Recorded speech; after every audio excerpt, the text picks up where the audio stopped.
Welcome to this video lecture on extended finite element method. This video lecture will be divided into 5 parts. Now, the topics to be covered in part 1 are why we go for extended finite element method, what XFEM is, what is the historical background on XFEM, a comparison of finite element method with extended finite element method, and the applications for the same.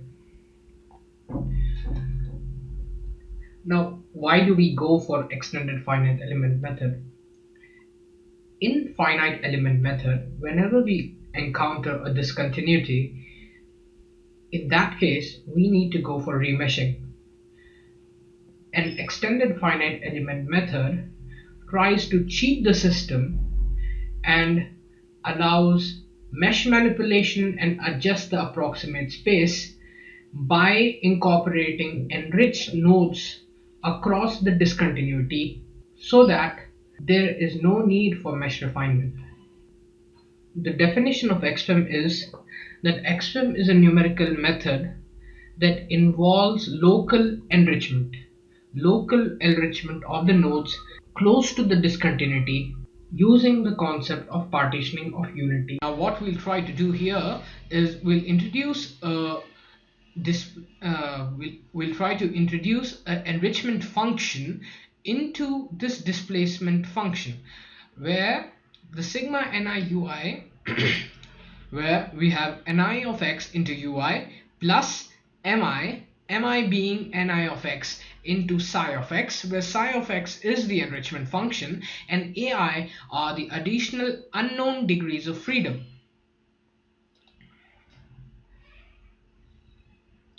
In 1974, Bensley was the first to propose that near-tip crack fields should be enriched by using the asymptotic solution of static fracture problems.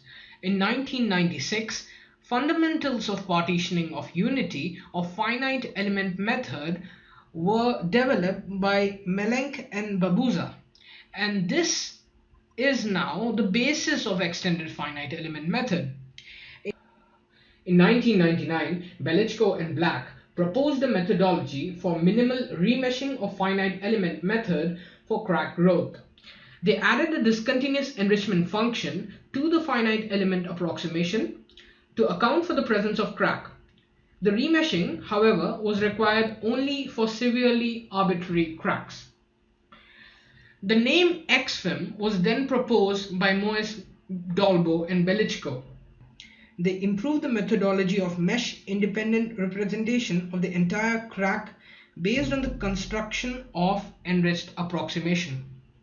In 2000, Belichko et al. Presented a paper on arbitrary discontinuity in finite elements. The paper talks about modeling an arbitrary discontinuity in finite elements by locally enriching displacement functions using the concept of partitioning of unity. And Sukumar et al. Was the first to extend three-dimensional modeling of the crack.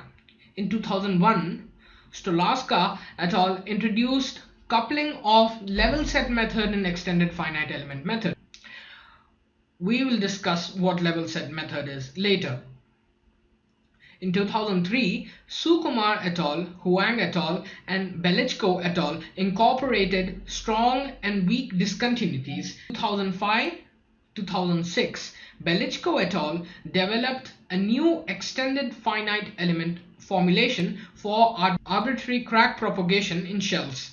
Now, when we compare XFEM with finite element method, the idea is that discontinuity is independent of the finite element mesh. The advantage of using XFEM over FEM is that there's no requirement for remeshing.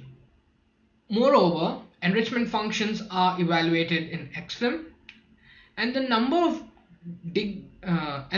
of degrees of freedom are more in an XFEM element than a FEM element. Moreover, we require special integration techniques for cut or discontinuous elements in extended finite element method. Now, Extended finite element method has various applications. Basic application is which deals with discontinuity. Discontinuity in solid mechanics, as in cracks, material interfaces, etc. Material discontinuity in fluid mechanics, wherein fluid structure interaction, free flow surfaces, etc. In the field of biomechanics, in bone fracture, virtual surgery, etc. In optimization and inverse problems.